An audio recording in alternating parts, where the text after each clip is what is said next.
Jangan sesali keadaannya. Untuk semua ada waktu Tuhan.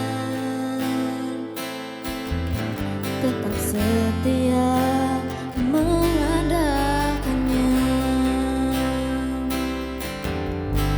Segala yang terjadi di hidupku, janji Tuhan menghidupiku selalu.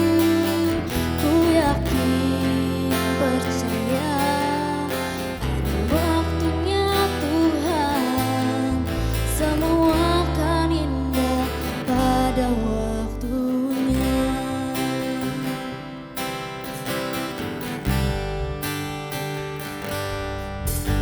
Waktu Tuhan bukan waktu kita.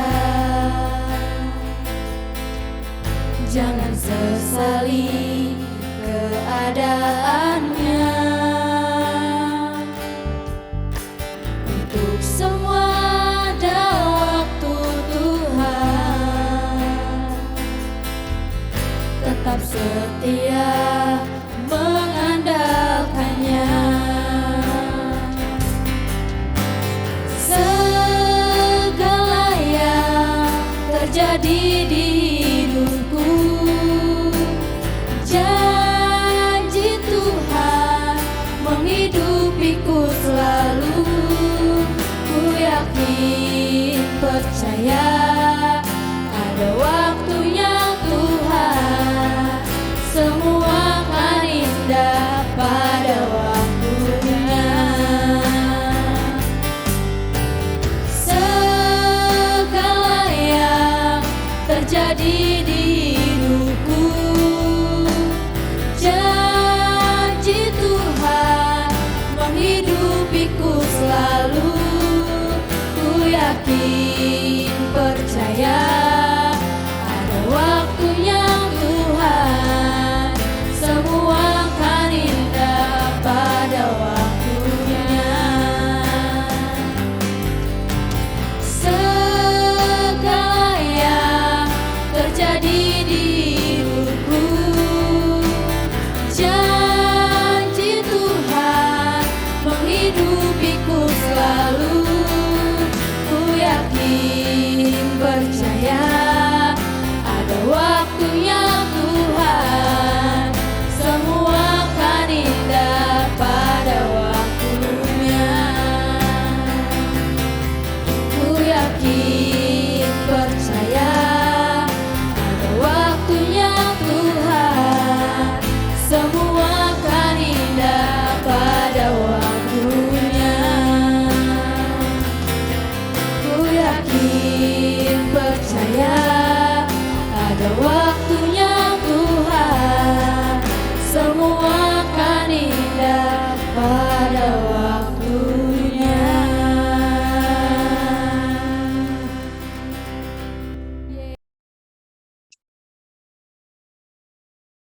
Hai adik-adik, shalom, selamat pagi semua, selamat siang.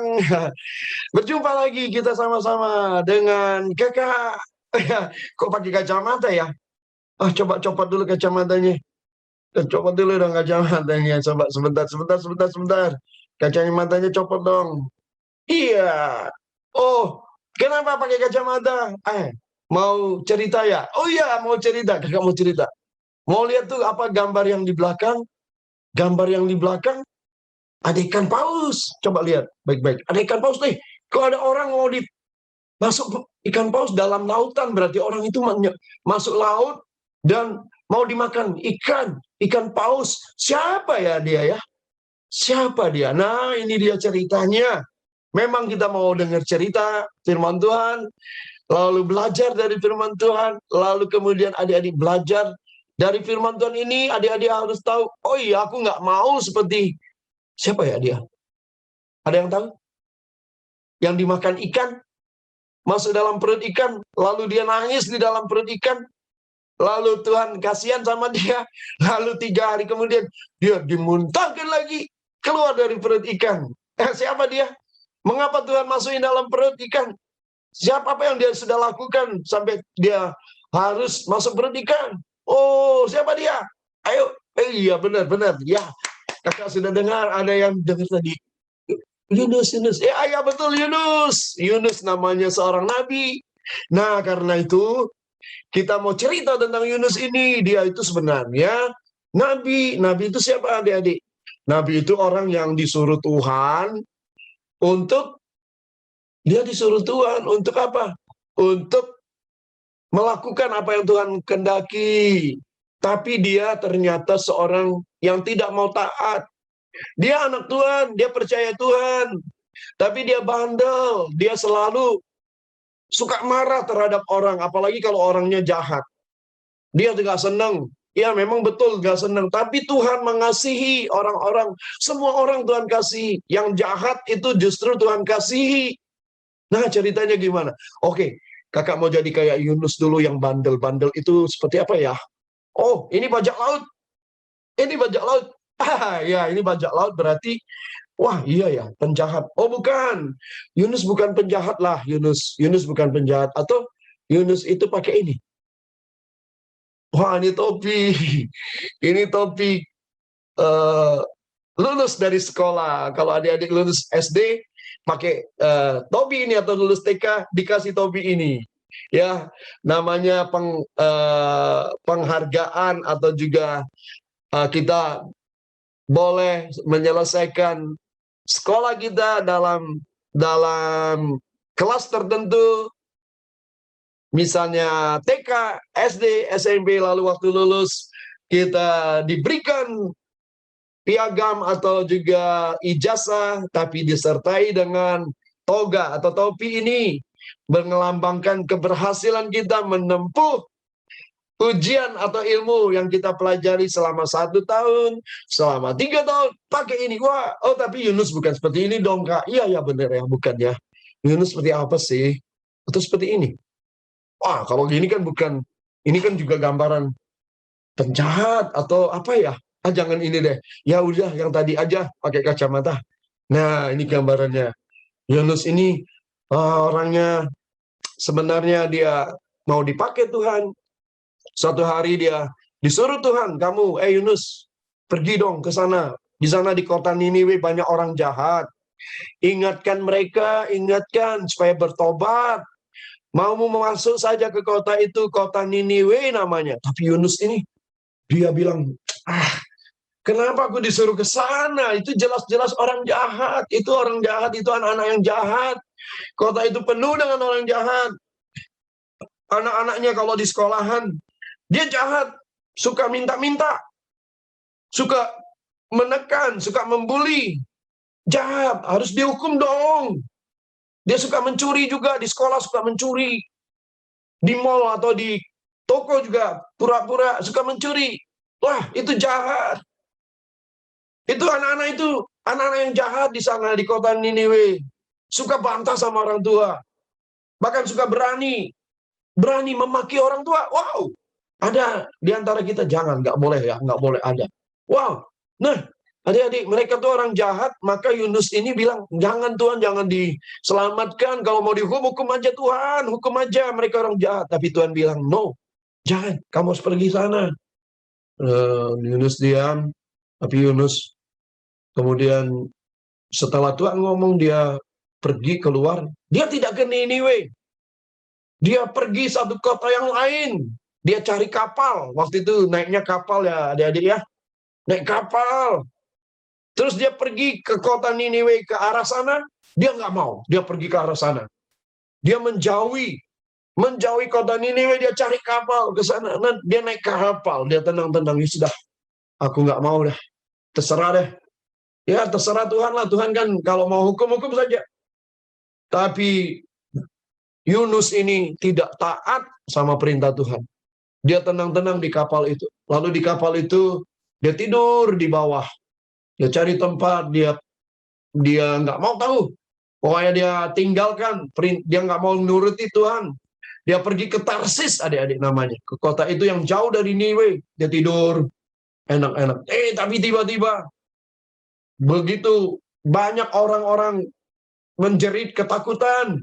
Mengapa? Ternyata kapal itu mau tenggelam, adik-adik. Kenapa tenggelam? Karena ada angin ribut. Wah, airnya bergelombang. Wah, kapal itu seperti kapal yang kecil di tengah-tengah laut besar, di gelombangan. Mau tenggelam, mau tenggelam gak jadi. Tapi air sudah masuk, orang-orang takut, teriak, wah kita mati nih, kita mati. Tolong Tuhan, kita mau mati. Tolong Tuhan. Mereka menjerit, tolong Tuhan. Lalu seorang kapten atau anak buah kapal datang ke bawah. Dan dia lihat Yunus ini masih tidur. Kok ini orang enak-enakan aja? Ayo bangun. Yunus dibangunkan dengan kasar. Karena orang sudah ketakutan. Lalu dia bisa tidur. Lalu orang-orang ini bingung. Kenapa? Tadi lautnya tenang, kok sekarang tiba-tiba ada gelombang, ada angin besar, topan, kita semua hampir tenggelam. Mereka masih di dalam kondisi yang mau tenggelam itu. Mereka bilang, begini saja, ayo kita buang undi. Buang undi itu kita, kalau adik-adik bilang hompimpa, atau juga mau menentukan, buang undi itu, sud, seperti itu. Ayo, sud semua. Begitu ya, saudara, adik-adik ya. Mau gitu ya, satu-satu. Siapa yang kalah, itu pasti punya dosa. Ini pasti ada orang yang berdosa, ini yang membuat Tuhan marah. Laut jadi begini nih, kita bisa mati semua. Tapi masih ada satu orang. Lalu akhirnya mereka buang undi itu, maksudnya. Mereka cari siapa ini yang bersalah di hadapan Tuhan. Lalu ternyata Yunus yang kena. Nah, Yunus yang kalah. Nah, ini ternyata kamu ya. Kamu ya. Ayo kamu ngaku. Kenapa? Mengapa kamu? Dari mana kamu? Ayo kamu ngaku. Nah, Yunusnya ketakutan ya. Lalu Yunus ngaku, iya, aku ini sesungguhnya hamba Tuhan, aku ini takut Tuhan, aku percaya Tuhan. Aku mengasihi Tuhan, tapi aku marah, aku tidak mau menurut kali ini kepada Tuhan. Aku lari. Pokoknya aku nggak mau. Karena kenapa? Masa aku disuruh ke Niniwe? Masa aku disuruh Tuhan ke sana? Kan di sana orang-orangnya jahat semua. Kan di sana orang jahat dan mereka harus dihukum. Tapi orang-orang yang lain, enggak. Kamu sudah salah. Maka kamu harus dihukum. Sekarang kami harus lempar kamu ke laut. Supaya laut ini, mudah-mudahan laut ini tenang. Karena kamu orang yang bersalah kepada Tuhan. Nah, Yunus pun diayun-ayun, diangkat tangannya, kakinya sama beberapa orang, diayun gini, 1, 2, 3, ini Yunus ini. Wah, Yunus sudah ketakutan, dia nggak berdaya. Lalu ketika diayunkan, dia dilempar ke laut. Dan di laut, dia kemudian masuk di dalam laut. Nah, ini gambarannya adik-adik ya. Dia masuk ke dalam laut, dia mencoba renang, tapi sudah tidak kuat. Tiba-tiba ada ikan paus yang besar sekali, sebesar badannya saja sebesar rumah.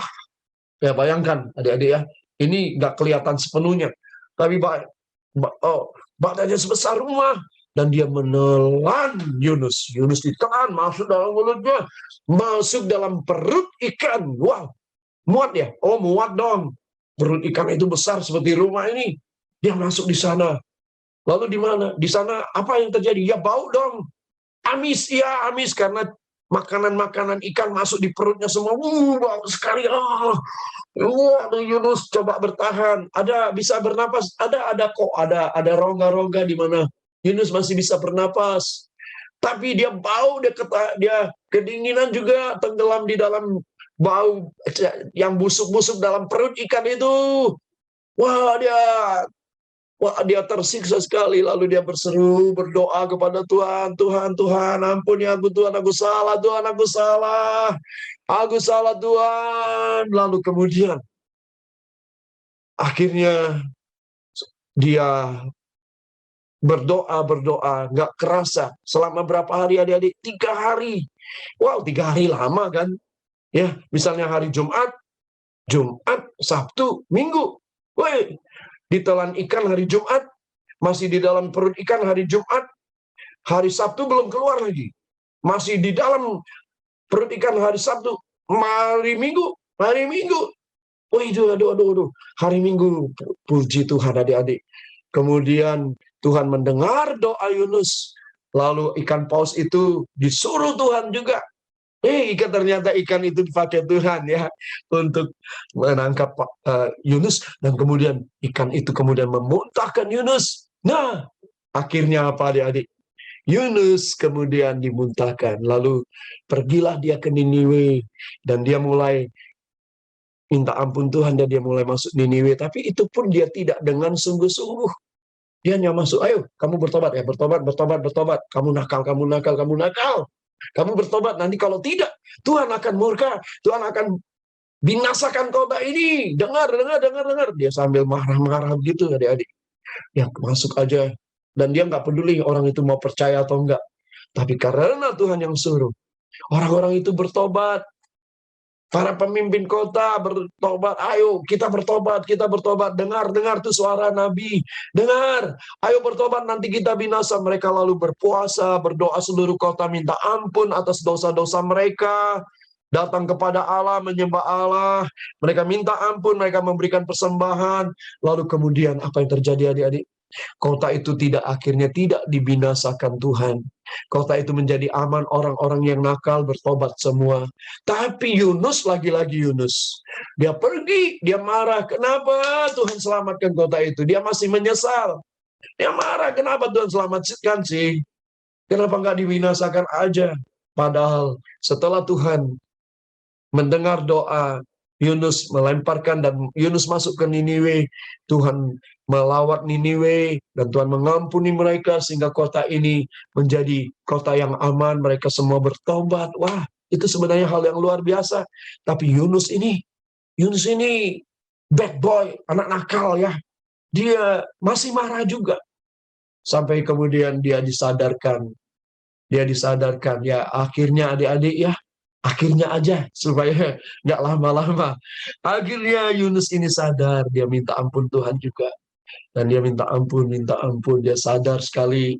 Dan inilah cerita singkat, tidak lengkap tentang Yunus karena waktunya adik-adik. Tapi yang paling penting adalah Yunus, dia ini harus mendengar suara Tuhan dan menuruti perintah. Kalau Tuhan sudah perintahkan, tidak boleh tidak, Yunus harus lakukan. Dan yang pertama, Yunus harus taat. Yang kedua, Yunus juga seharusnya, Yunus itu buka kacamatanya. Ya. Maksudnya Yunus itu taat. Yunus juga harus mengucap syukur atau melihat orang lain yang masih nakal, orang lain yang masih jahat hatinya. Yunus itu seharusnya berdoa dan kemudian mengingatkan, mengasihi, berdoa. Tapi Yunus tidak mau. Yunus tetap marah, tapi Tuhan akhirnya mengampuni Yunus, ya. Mengampuni Yunus, dan Yunus harusnya dia taat, dan dia harus penuh sukacita kalau ada orang lain bertobat. Adik-adik semua, bisa nggak kita belajar taat untuk kepada firman? Bisakah kita juga mengasihi teman kita yang nakal, yang jahat sama kita? Kadang-kadang dia bully kita. Kita marah, kita laporkan sama papa mama. Papa mama juga marah, bisa marah. Tapi bisa nggak adik-adik kalau ada orang yang nakal, jahat terhadap adik-adik, membuli, kita terus datang sama Tuhan. Tuhan, ampuni dia Tuhan. Biarlah dia berubah Tuhan, supaya dia tidak jahat. Kalau dia jahat, dia pasti dibenci banyak orang, dia tidak punya teman. Mungkin dia juga senang mendapatkan hasil kejahatan, minta-minta uang. Tapi sesungguhnya hatinya nggak tenang Tuhan. Karena suatu hari dia akan dihukum kepala sekolah kalau ketahuan. Suatu hari dia juga akan dimusuhi orang yang lebih hebat dari dia. Suatu hari juga dia kalau masih nakal terus bisa ditangkap polisi Tuhan. Seharusnya Yunus berdoa seperti itu. Nah, adik-adik bisa nggak kita berdoa untuk orang yang jahat, yang nakal sama kita? Tuhan Yesus pesan kepada kita, kasihilah musuhmu. Berdoalah untuk musuh-musuhmu. Supaya apa adik-adik? Supaya orang yang jahat dapat melihat kasih Tuhan melalui adik-adik, melalui kita semua lewat doa kita. Dan kalau kita ketemu, kita tetap mengasihi dia. Dan kita berusaha untuk mengingatkan dia.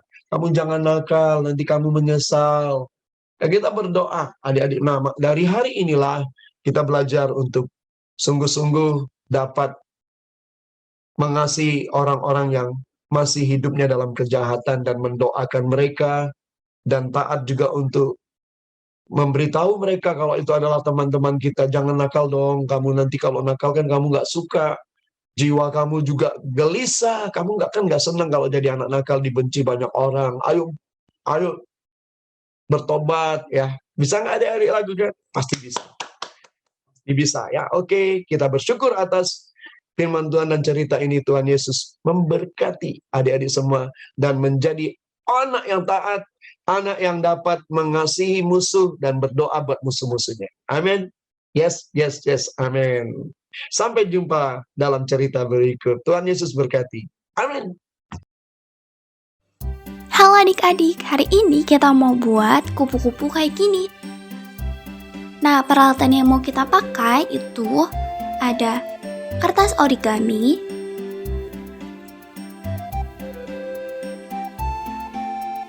satu buah sedotan, satu buah tusuk sate, alat tulis atau spidol, dan yang terakhir double tip atau lem kertas lainnya. Pertama, kita ambil kertas origaminya, boleh pakai warna apa aja yang adik-adik suka.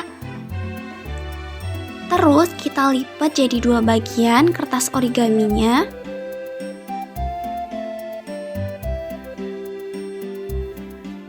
Kita ambil alat tulis yang tadi udah kita siapin, sama kertas origami yang tadi udah kita lipat jadi 2 bagian. Kita sekarang mau gambar kupu-kupunya, tapi kita gambar kupu-kupunya setengah aja.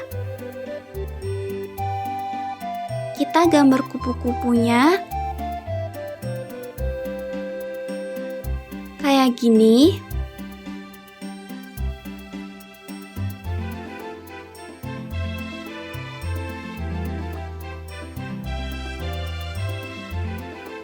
Nah, kalau udah selesai digambar, sekarang kita gunting kupu-kupunya sesuaiin sama yang udah kita gambar.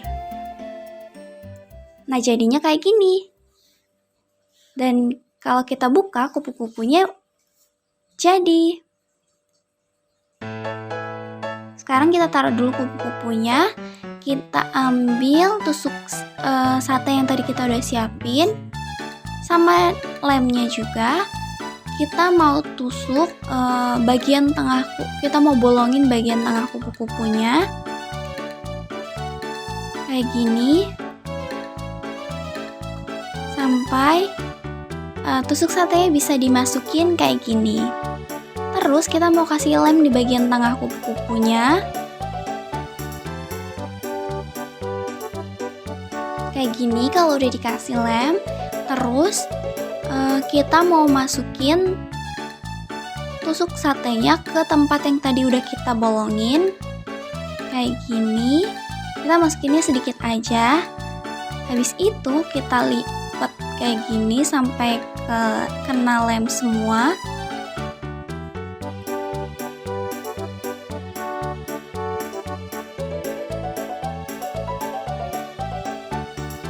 Nah, sekarang kita ambil sedotan yang tadi kita udah siapin, terus kita mau bagi menjadi 2 bagian kayak gini, tapi kita pakainya salah satunya aja.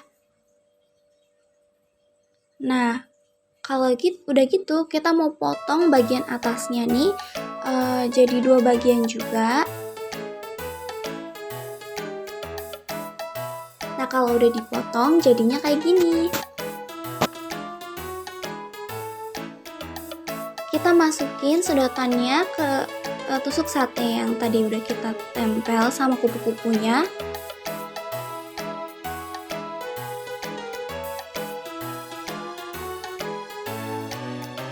Kalau udah dimasukin, sekarang kita mau kasih selotip di bagian kiri dan kanannya.